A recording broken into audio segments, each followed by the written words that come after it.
Elle compte parmi les îles paradisiaques de l'océan Indien, les Maldives.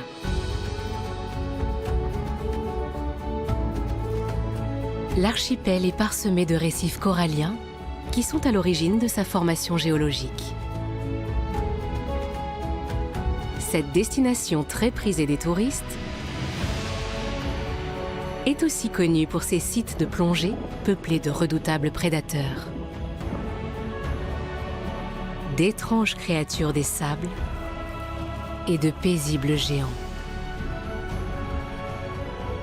Cette nature encore largement préservée est pourtant menacée et a plus que jamais besoin de notre aide.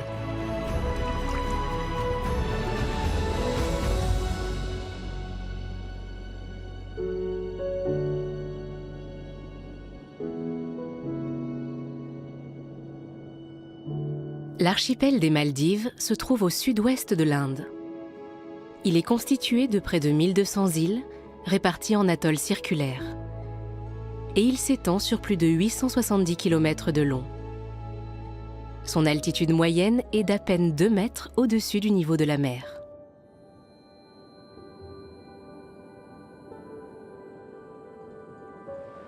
Au pied de ces morceaux de terre, perdus dans l'océan Indien, se cache un incroyable univers sous-marin.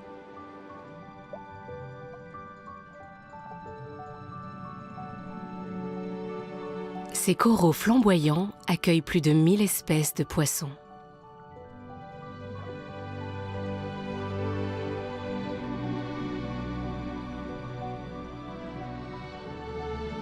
Au fil de l'évolution, ils ont vu naître une véritable communauté dans laquelle chaque être vivant a une place bien à lui. Ici, la vie semble s'écouler en toute tranquillité.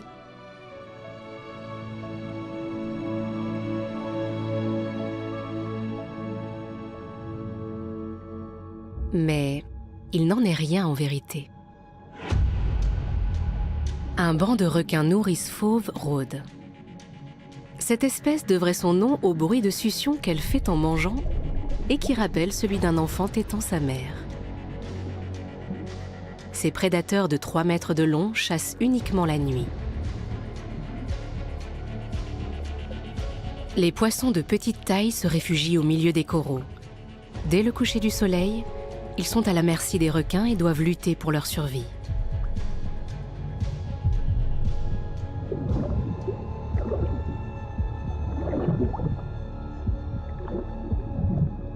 Les récifs regorgent de failles et de cavités. Mais ces cachettes ne suffisent pas à tromper le requin nourrice fauve.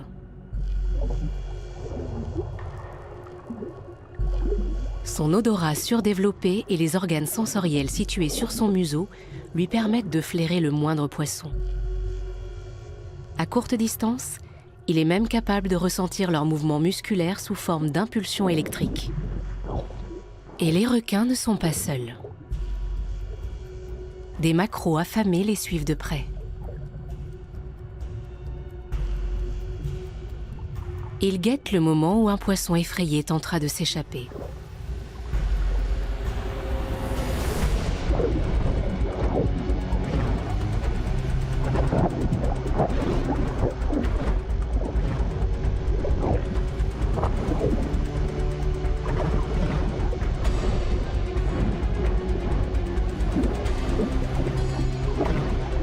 Le requin nourrice fauve ne pourchasse pas ses proies. Lorsqu'il en repère une, il plonge sa tête dans les coraux et ouvre grand la gueule. Il les déloge alors par un puissant effet d'aspiration.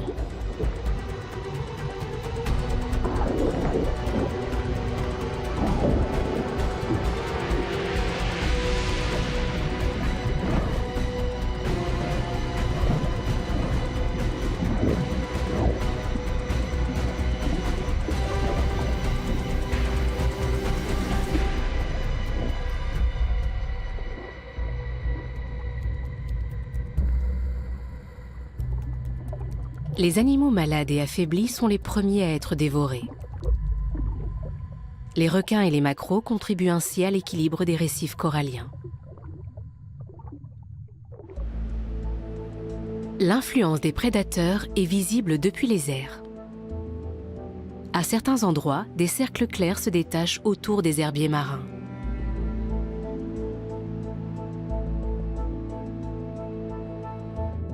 Des blocs de coraux trônent en leur centre et offrent un refuge idéal contre les chasseurs. Ces derniers le savent d'ailleurs très bien. Des carangues écument régulièrement les parages.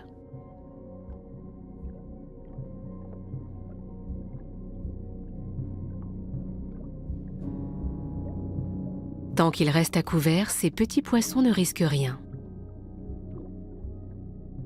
Mais au-dessus des bancs de sable, le danger est décuplé, car plus rien n'est là pour les protéger.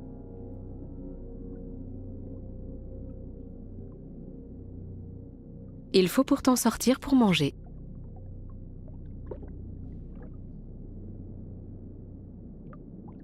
Ceux qui s'éloignent un peu trop des récifs n'ont pas le temps de se mettre en lieu sûr en cas d'attaque.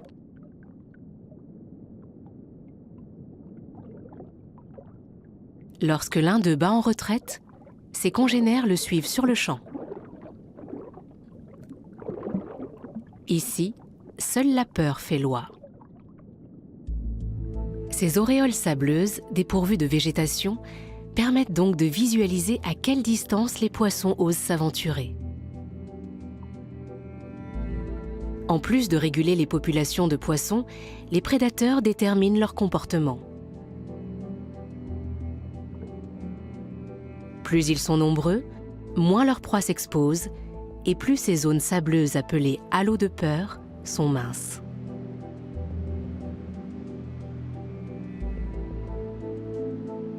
L'étendue de ces cercles de sable est donc proportionnelle à la densité des chasseurs.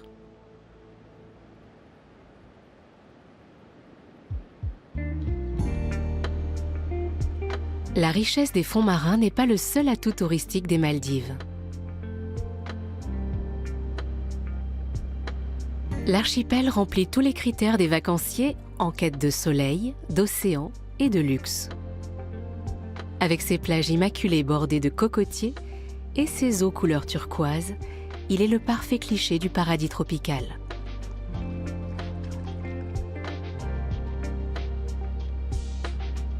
Mais aussi pittoresques soient-elles, les terres maldiviennes présentent une biodiversité particulièrement pauvre. Ces îles sont si reculées qu'elles sont inaccessibles pour de nombreuses espèces animales vivant sur le continent. De plus, la nourriture y est rare, car leurs sols secs et sableux sont peu propices à la végétation. En revanche, la vie sous-marine se déploie dans toute sa pluralité. D'étonnantes interactions se sont développées au sein de la faune locale, comme autour de ce bloc corallien.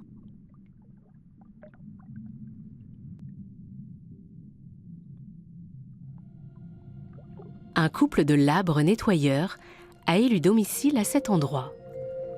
Les poissons des alentours se pressent pour bénéficier de leurs soins.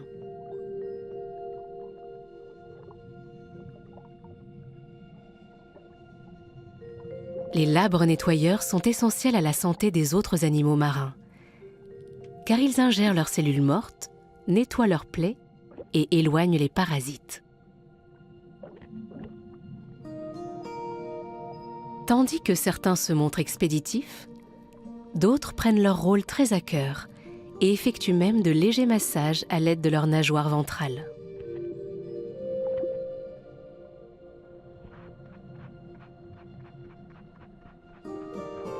Des études ont montré que ces gestes diminuaient le stress et augmentaient le bien-être des heureux bénéficiaires.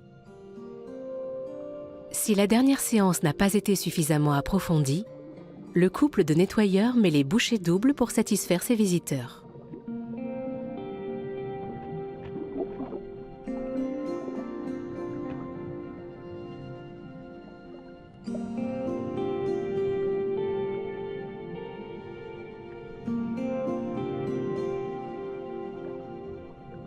Mais dans un excès de zèle, il peut arriver que la femelle morde la peau d'un client. Par inadvertance, évidemment. Elle est alors immédiatement réprimandée par son partenaire.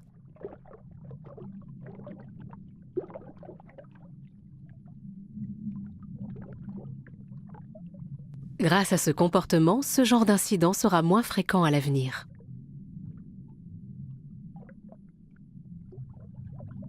Mais le mal est fait. Ces poissons se mettent en quête d'une nouvelle station de nettoyage. Une catastrophe pour les labres, dont le régime alimentaire repose presque exclusivement sur les autres habitants du récif. Heureusement, ces eaux sont peuplées de clients bien plus gros.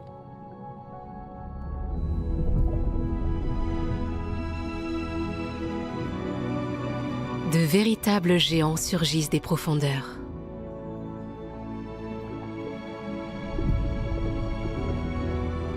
Ces raimentas de 4 mètres d'envergure attirent tous les labres nettoyeurs des environs.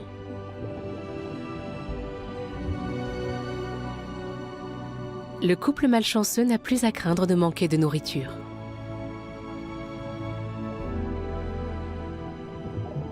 Mais il faut faire vite, car les raimentas ne sont que de passage.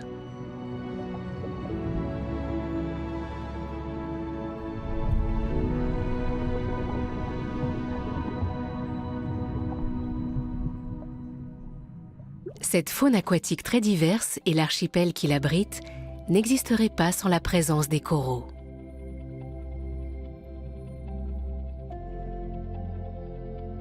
De minuscules polypes forment un squelette calcaire commun. Pour se nourrir, ils utilisent leurs petits tentacules.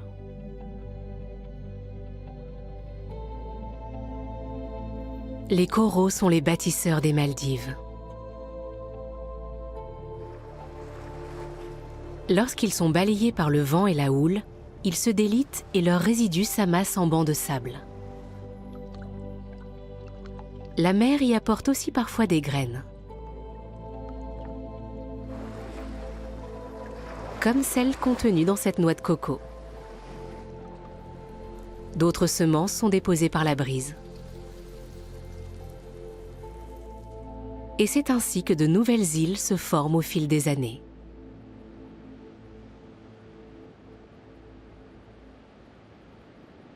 Mais le sable de corail ne résulte pas uniquement de la force des éléments.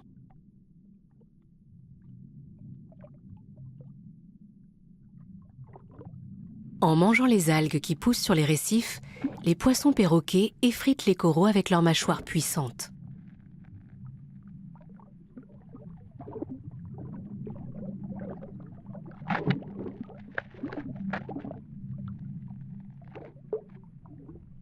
Ils les éliminent ensuite sous forme de sable.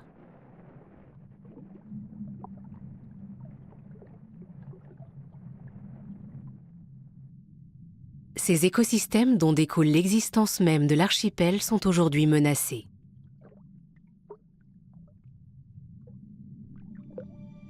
Pour se développer, le corail a surtout besoin d'une chose, de lumière, en abondance.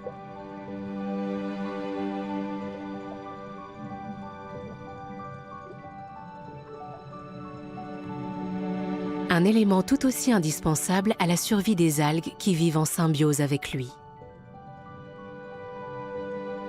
Cet ensemble d'espèces forme une communauté biologique à laquelle chacune apporte ses propres bienfaits. Tandis que les coraux protègent les microalgues et leur transmettent le dioxyde de carbone nécessaire à la photosynthèse, les algues en retour leur fournissent de l'oxygène et du glucose. C'est également à elles que les coraux doivent leur couleur si caractéristique.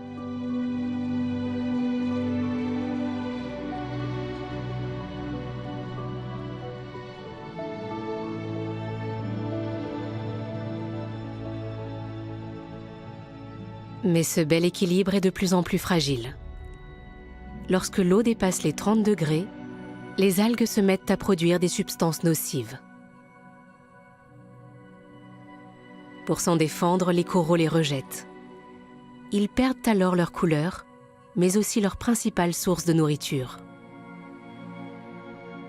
Si les températures restent élevées trop longtemps, les algues ne reviennent pas et ils finissent par mourir de faim. Les récifs qui ne bénéficient pas de courants froids venus des profondeurs sont les premiers à en pâtir. le corail se désagrège au fil des semaines et des mois.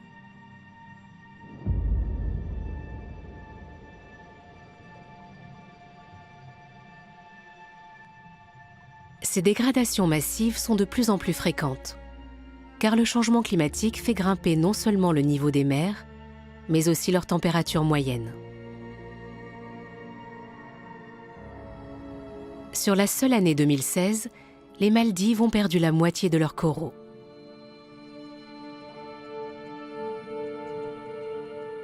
Les conséquences de ce phénomène sont tout aussi dramatiques sur la terre ferme.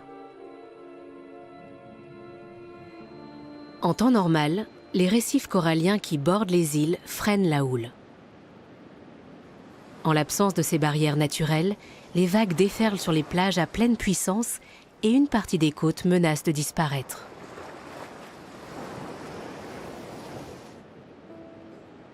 L'extinction des coraux et l'élévation du niveau de la mer touchent de plein fouet les habitants de la région. Si le dérèglement climatique se poursuit au rythme actuel, la plupart des îles de l'archipel seront submergées d'ici 75 ans. Et bien avant cela, vers 2050, la salinisation des nappes phréatiques pourrait rendre de larges zones inhabitables.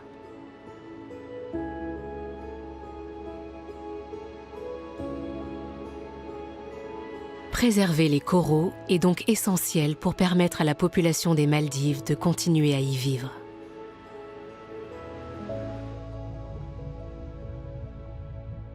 C'est désormais aux humains d'inverser la tendance pour sauver ce coin de paradis. Solène Jonvaux est biologiste marine et spécialiste de la conservation des coraux. Elle est accompagnée par son confrère Matt Walker. Ensemble, ils restaurent un récif sous la bannière de l'association Coralive et de la fondation Soneva.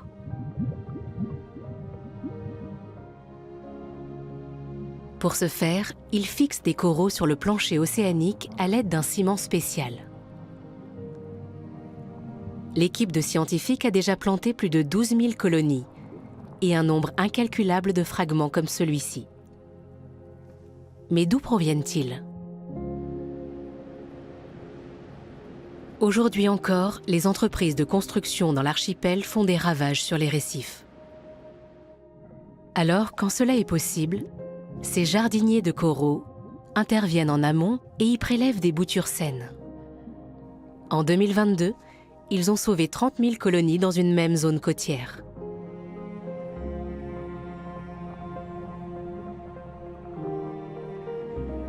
Il s'agit de l'un des plus vastes programmes de réintroduction au monde. Le deuxième objectif des biologistes est de rendre les coraux plus résistants à l'augmentation des températures aquatiques. Leur travail contribue à la protection des îles contre la progression des océans. Mais pas seulement. Il vient en aide à de nombreux animaux. Certains d'entre eux se confondent avec les récifs.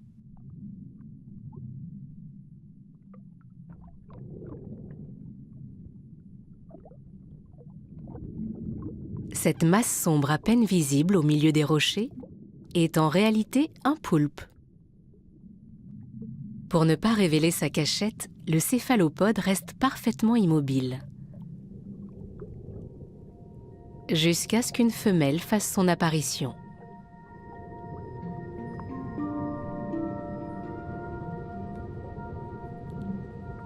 Le mâle change alors de couleur afin de lui manifester son intérêt.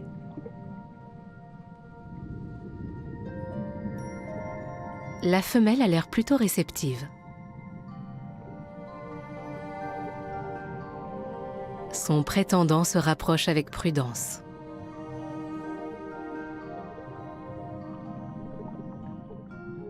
Il lui tend alors son troisième tentacule, servant à déposer sa semence. Dans ce geste, la délicatesse est de mise.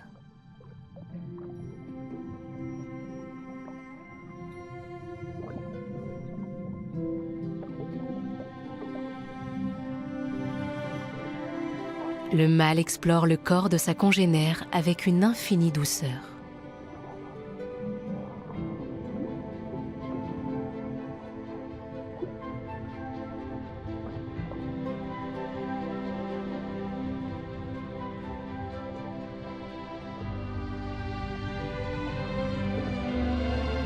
Le poulpe est parvenu à ses fins. Chez cette espèce, l'accouplement peut durer jusqu'à 1 heure.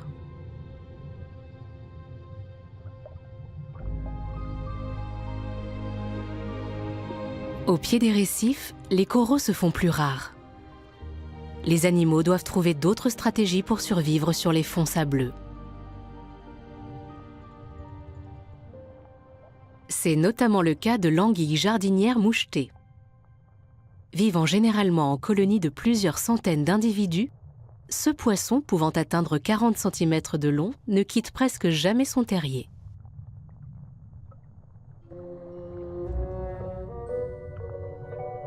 Le plancton, qui constitue la base de son régime alimentaire, lui est servi sur un plateau d'argent.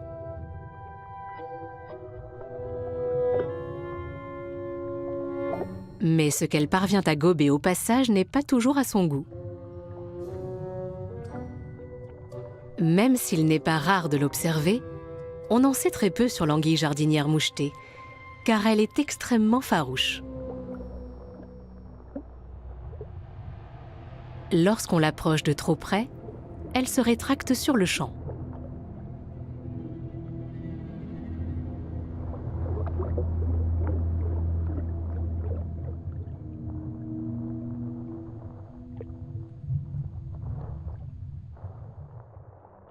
Son terrier est tapissé d'une sécrétion produite par une glande située au bout de sa queue. Cela permet d'en consolider les parois et de garantir une profondeur suffisante. Cette espèce n'est pas la seule à s'enfouir dans le sable pour éviter le danger. Un goby commensal mâle surgit d'un petit trou. Mais ce n'est pas lui qui l'a creusé.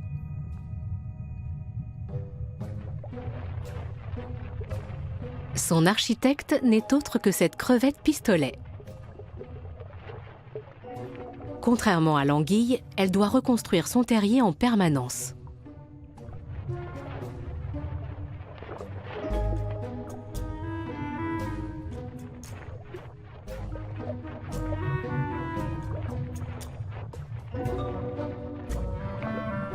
Au premier abord, la répartition du travail n'est pas très équitable.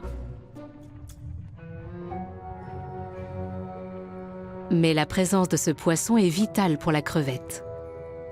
Pratiquement aveugle, elle est une proie facile dès lors qu'elle quitte son repère. Le goby commensal monte la garde. Afin de communiquer au mieux, la crevette garde constamment le contact avec lui en le touchant de l'une de ses antennes. Si le guetteur perçoit une menace, il avertit son acolyte.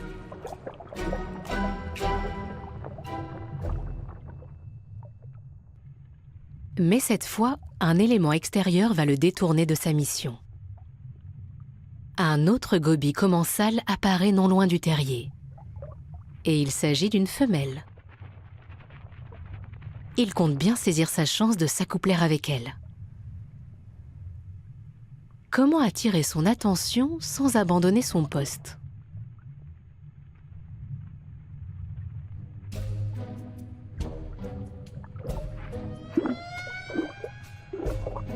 Il commence par exécuter quelques timides acrobaties.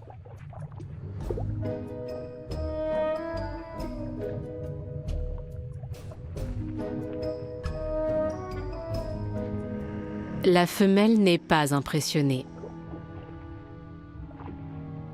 Et l'affaire va se gâter. À quelques mètres de là, son voisin a lui aussi repéré la femelle. Les deux rivaux se lancent dans un numéro de séduction.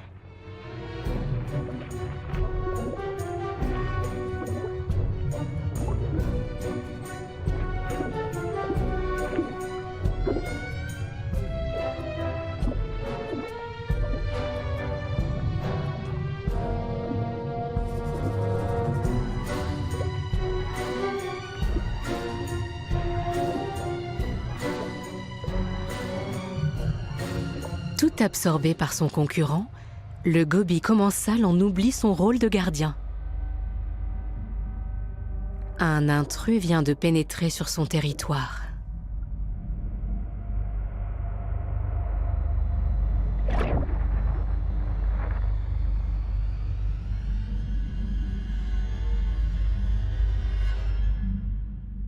Fausse alerte.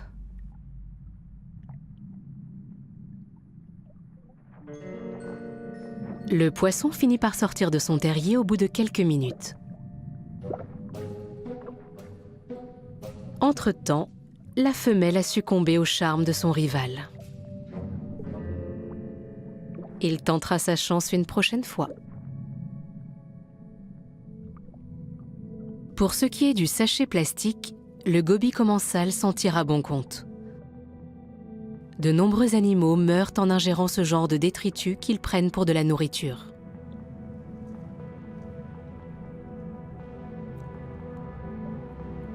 Plus de 10 millions de tonnes de déchets plastiques échouent dans nos océans chaque année.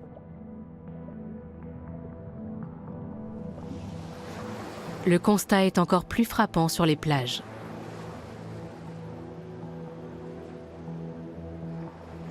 Les îles qui ne sont pas nettoyées quotidiennement pour les besoins du tourisme sont bien souvent jonchées d'ordures.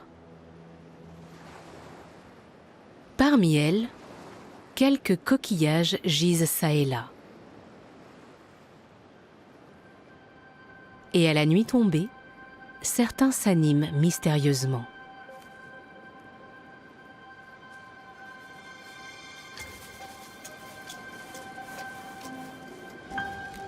Dans l'obscurité, des bernards l'ermite se mettent en marche par centaines.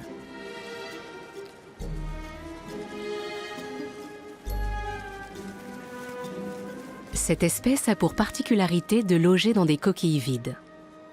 Mais ces abris de fortune finissent généralement par devenir trop petits. Se sentant un peu à l'étroit, ce spécimen est à la recherche d'une nouvelle maison.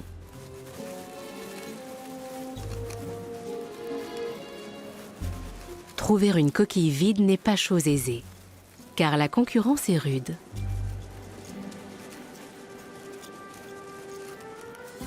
Le bernard l'ermite finit par trouver son bonheur. Mais il n'est pas le seul à convoiter ce toit très prisé. D'autres intéressés ne tardent pas à arriver de tous côtés. Aucun ne veut laisser passer une si belle occasion.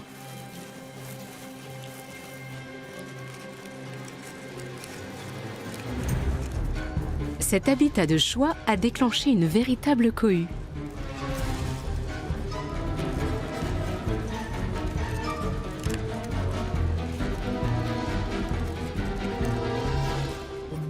Perdu dans la mêlée, le petit bernard l'ermite n'a aucune chance de l'emporter. Il assiste impuissant à la victoire d'un de ses adversaires. Mais il ne renonce pas pour autant à son objectif. Sentant la trace d'un de ses congénères sans vie, il change immédiatement de stratégie. L'idée est de lui subtiliser sa coquille pour s'y installer. L'odeur émane d'une vieille bouteille en plastique et attire irrésistiblement le petit crustacé. Ses parois transparentes laissent entrevoir l'origine de cet effluve si puissant.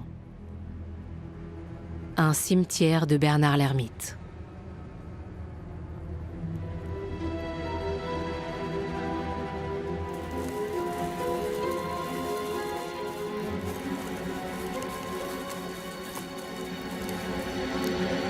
Après quelques instants d'hésitation, l'instinct finit par prendre le dessus. Le premier à s'être aventuré ici était certainement venu chercher de la nourriture ou de l'eau. L'odeur de son corps en décomposition a ensuite entraîné d'autres curieux à subir le même sort. Le petit Bernard l'ermite ne trouve finalement aucune coquille à sa taille. Lorsqu'il tente de revenir sur ses pas, il fait à son tour l'expérience de ce qui a mené tous ces individus à leur perte. Le goulot de la bouteille est si glissant qu'il ne parvient pas à se hisser au dehors. Ce piège pourrait bien lui être fatal.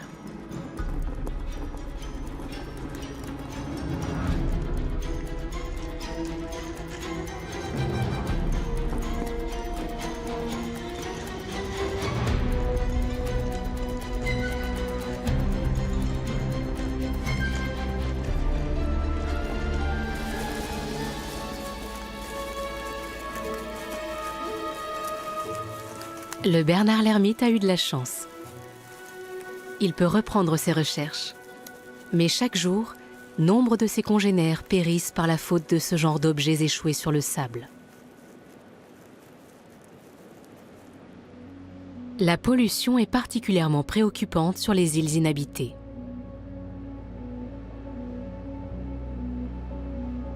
Ici, les déchets ne s'accumulent pas uniquement sur les plages, mais aussi à l'intérieur des terres. Là encore, la main humaine est indispensable. Des bénévoles et des biologistes, comme Barbara Lanes de l'Atoll Marine Center, mènent régulièrement des opérations de nettoyage dans ces endroits isolés.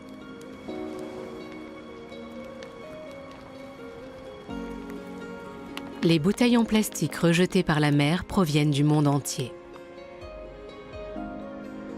Grâce à l'ONG Parley for the Oceans, elles seront recyclées sous forme de vêtements.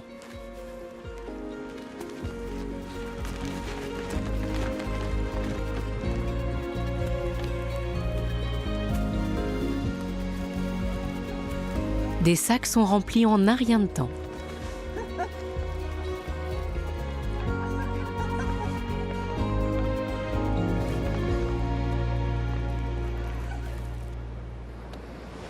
Le plastique n'est pas la seule source de pollution dans l'archipel des Maldives. Une multitude d'objets abandonnés dérivent au gré des flots. Les filets de pêche fantômes capturent et tuent ceux qui croisent leur chemin. Des siècles durant.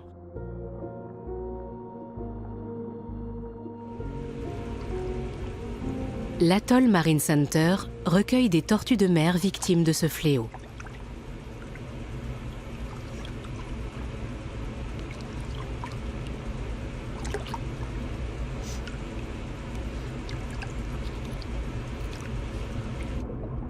Voici Olga. Une de ses nageoires a dû être amputée après s'être emmêlée dans un filet.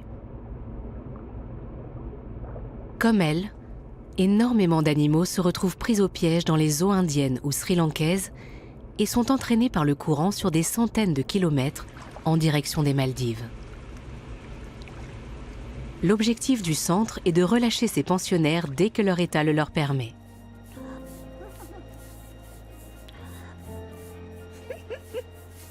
Grâce au travail de ces équipes, une quarantaine de tortues ont eu droit à une seconde chance en 2022.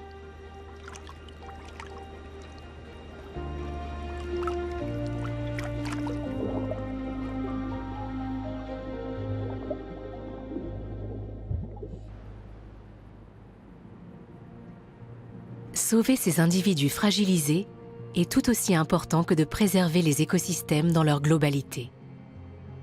De mai à novembre, la baie d'Anifaru est le théâtre d'un fabuleux spectacle. Pendant cette période, une quantité impressionnante de plancton se concentre ici et attire le plus gros poisson du règne animal, le requin-baleine.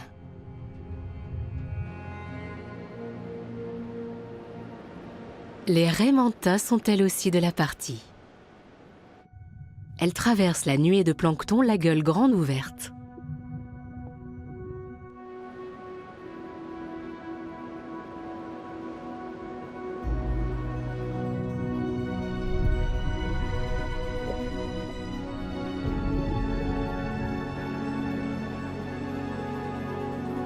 Certains jours, des bancs de 200 spécimens se rassemblent dans la baie.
Ces attroupements ne sont que de courte durée.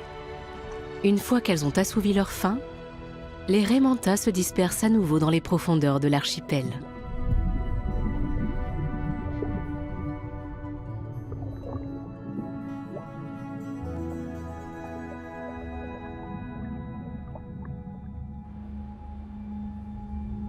Lorsque le jour décline, les récifs se métamorphosent.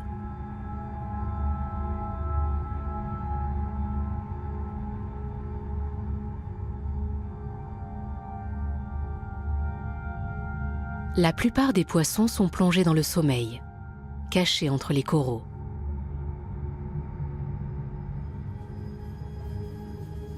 Et ils ont bien raison, car la nuit est le moment de prédilection des prédateurs.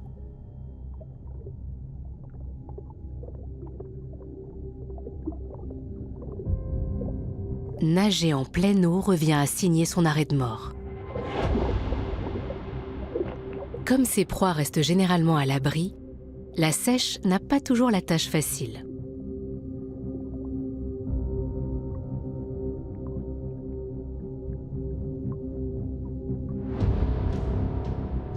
Ce céphalopode est un chasseur redoutable, grâce à son œil perçant et à ses 2 tentacules extensibles.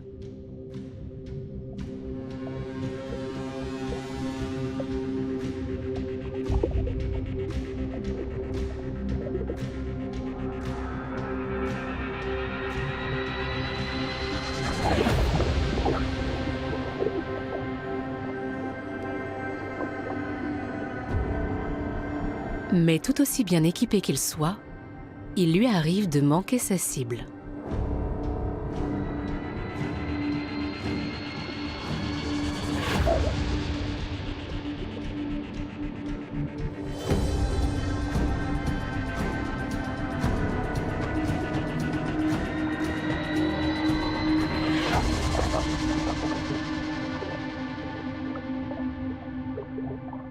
Les poissons sont sur le qui-vive. Il est temps pour la sèche de dégainer son arme secrète.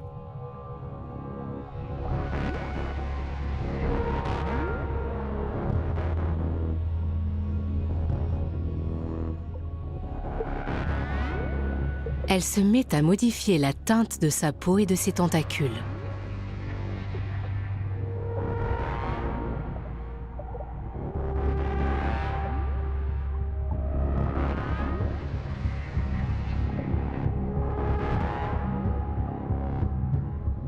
Sa proie est comme hypnotisée par ce jeu de couleurs.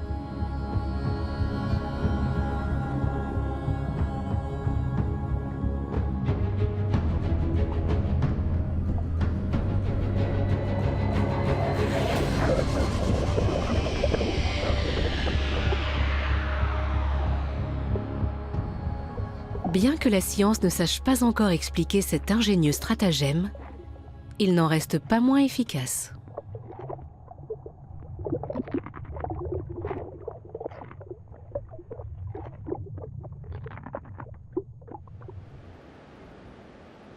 La sauvegarde du monde sous-marin qui entoure les Maldives nécessite une profonde transformation des mentalités, particulièrement dans le secteur du tourisme. À Finolu, comme sur plusieurs autres îles de l'archipel, les opérateurs hôteliers tendent vers une gestion plus durable des ressources. La réduction des déchets est un des enjeux majeurs de cette transition. Une des nouvelles approches consiste à importer le moins de produits conditionnés possible et à cultiver un maximum de denrées sur place.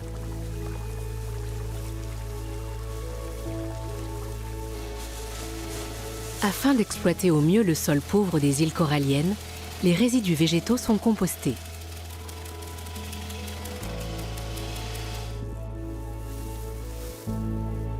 Ils sont ensuite utilisés en tant qu'engrais naturel.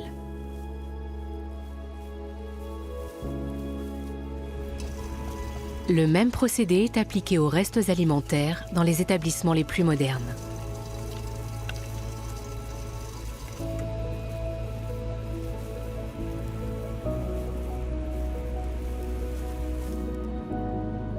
Développer des sources d'approvisionnement électrique alternatives est un autre objectif phare. À l'heure actuelle, le dispositif le plus répandu est le générateur diesel. Néanmoins, la chaleur perdue est récupérée pour produire de l'eau chaude. Dans un avenir proche, l'île de Finolou sera exclusivement alimentée par des panneaux photovoltaïques. Ces petites actions ne sont que les premiers pas d'un long chemin vers le tourisme durable.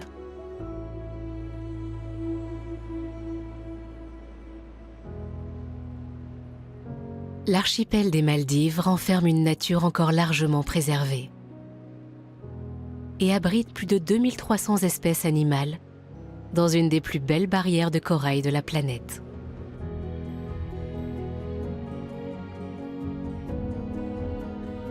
De surprenantes relations se sont construites sur plusieurs millions d'années au cœur de cet écosystème unique. Mais en quelques siècles à peine, l'humanité a mis ce paradis sérieusement en péril. Si nous ne parvenons pas à freiner le réchauffement climatique, les Maldives seront condamnées à jamais. La population locale se mobilise de plus en plus afin d'empêcher la disparition de son archipel. Pour permettre à son projet d'aboutir, des changements doivent être opérés à l'échelle mondiale. Car même si nous vivons à plusieurs milliers de kilomètres, l'avenir des Maldives est aussi entre nos mains.